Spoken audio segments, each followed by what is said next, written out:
where WinApps comes in. WinApps runs applications in a Windows virtual machine very seamlessly. This isn't one of those complex virtualization videos. In fact, WinApps is so easy that I think even a Windows user could get it set up. Now, the base dependencies to run WinApps are, of course, a computer that can actually run virtual machines. Most desktops that are built in the last 10 years or so, I say, should have the hardware requirements to do that. And the same probably goes for most laptops from the last 5 years or so. But you might have to actually turn on the virtualization settings in your BIOS because it usually isn't enabled by default. And if you haven't used virtualization before, you probably haven't turned it on yet. Next, you're going to need Docker or Podman for your virtualization backends. You could also use libvirt, but that setup is a bit more complicated and it generally isn't needed except for doing GPU pass-through, which is probably going to be overkill for running Office apps and even doing light Photoshop work. So I'm just going to show you guys the super simple Docker method. And you also need these simple software dependencies, which should be available to install from most distros repositories, their main repositories.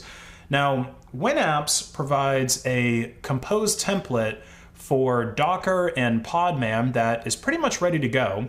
All you really need to update is your username and your passwords for the Windows VM, and you can change it to whatever you want. You can also change the resource allocation, and I would recommend tuning this to your machine in case you need to lower the amount of RAM or hopefully increase the amount of RAM if you've got a lot of resources to throw at this.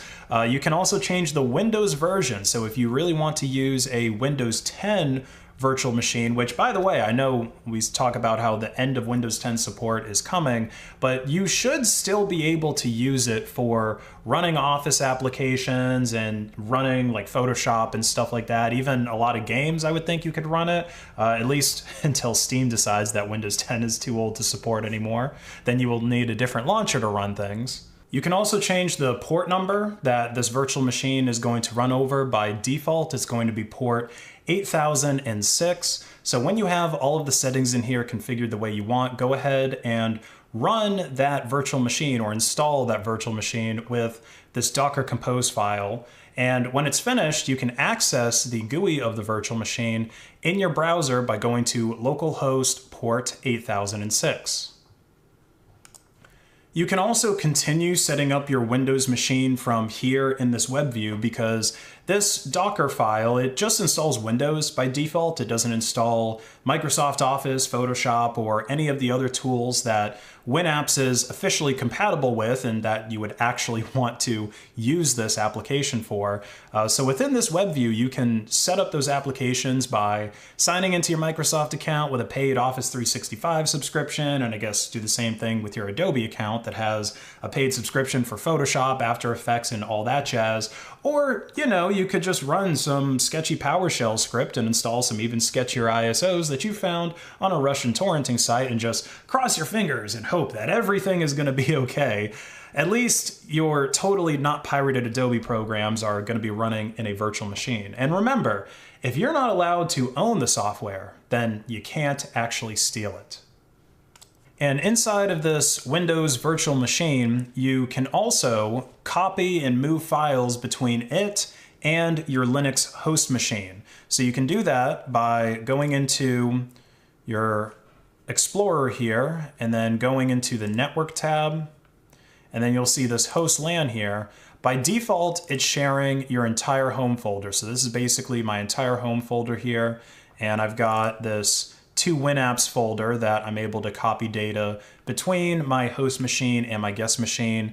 So anything that you downloaded, like these totally legit copies of Adobe Illustrator and Photoshop, you can go ahead and copy those over to the Windows machine instead to install things that way. Now, even though connecting to a VM through your web browser is pretty cool, XFreeRDP has even less overhead than the browser, and it does window scaling a lot better. Plus, the WinApps scripts for launching different programs independently also depend on XFreeRDP. So make sure that you have that installed as well. And once your VM is all set up, once you've installed the additional programs you want, and you can obviously go back and reconfigure it later. This is just the order that they lay out on their GitHub page. Once you have that set up, you should create a configuration file in your .config folder with these settings, and make sure that your RDP user and your RDP pass match the username and password that you set in that Docker config file or that compose.yaml file. And if you're using an ultra high resolution monitor, you might also want to change this RDP scale from 100 to 140 or possibly even 180. And because passwords are being hard-coded in this file here, it's also a good idea to set the file permissions so that the winapps.conf file can only be accessed by your user account. So go ahead and test your X-free RDP connection by passing in your Windows username, the password, and the IP address that it's running on, as well as the cert that were in your winapps.conf file. And while you're testing Windows, you can also install even more applications from here if you never went ahead and installed them through that browser window that we were looking at earlier. There's actually a couple dozen Windows native apps that are officially supported by WinApps, and many more applications are supported as well. So if you add more applications later, you can always do that by rerunning the WinApps installer. It's just more convenient to do things at this point before running it. And that WinApps installer can be set up by running this big shell script here. In the README, they just have a command to curl and run this automatically, but go ahead and give this script a good look over first, just to at least avoid the habit of blindly running shell scripts that you randomly find on the internet. So go ahead and follow the prompts to install this script for the current user and select the manual method. And then in the officially supported apps, go ahead and select the ones that you've already installed to your system that you want to essentially create shortcuts to be able to launch from your application launcher on the Linux host machine. And if you're installing the officially supported versions like Photoshop and Illustrator 2022 or Office 365, they should show up here. Otherwise, they're going to be on the next page of other applications. And that's it. Now you can launch applications from your application launcher like any other app that you've installed on your Linux desktop. The virtual machine that Docker creates also mounts your Linux home folder automatically. I think I mentioned that, so you can save data to your Linux and pass data back and forth. You should also keep in mind that this is still going through a compatibility layer, so your mileage may vary in terms of performance. Usually the first time you launch a Windows application this way after rebooting, there could be, say, 20 seconds or so of delay waiting for the app to launch. It's sort of like if you ever used WSL2 on Windows to launch a Linux application in a Windows environment. And this WinApps program is pretty much just like WSL2, but it's for Linux. So I guess you could think of it as a Linux subsystem for Windows. And the original author of this program even thought about calling it the Linux subsystem for Windows originally. Now it's also possible to run some really graphics heavy workloads like Photoshop or even Adobe Premiere, but this setup really isn't going to support gaming that well, and that's because of the immense lag that RDP is going to cause. Like, you're basically remote viewing a virtual machine, even though the virtual machine's running on your local computer, but it's just still significantly more input lag than if you were just running a game natively on Linux or if you were running that game natively on Windows. And even in Photoshop, for example, you can see that there is a noticeable delay between where the cursor is and where the drawing actually starts to show up on the screen.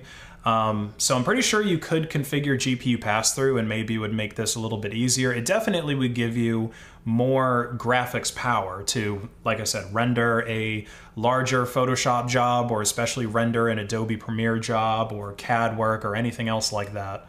But I think when it comes to Office applications, like if you need some of the few extensions and options that, say, Microsoft Excel has that LibreOffice Calc doesn't have, I think that this is a very, very awesome solution for getting that work done without having to dual boot, reboot into Windows just to run Microsoft Excel. I can't imagine of anything worse. And Windows is running in a containerized environment, so you can pipe all of your network traffic through a VPN if you don't want Microsoft spying on you through the VM, and you can be ensured that all of the traffic is actually going to go through that VM instead of just having to trust Microsoft's proprietary network stack with it. Another thing it looks like is that this application, WinApps, does not have full WLAN support yet. So if you are a person who has switched to using WLAN on Linux, you may have a little bit of trouble, or I think you might have to use XWLAN or something like that to get compatibility with it. I haven't really messed with WLAN too much yet. I know it sounds like I'm a dinosaur, I'm way behind the curve, but yeah, this is part of the reason why I'm just waiting for there to be more implementations of some more niche software that I may want to use, or that people may want to use in general, before I go ahead and hop on that bandwagon. But yeah, that was WinApps. And if you enjoyed this video, please like and share it to hack the algorithm. Check out my online store, base.win, where you can buy my awesome merch, or you can buy accessories for your phone or laptop. 10% store-wide discount when you pay with Monero XMR at checkout. Have a great rest of your day.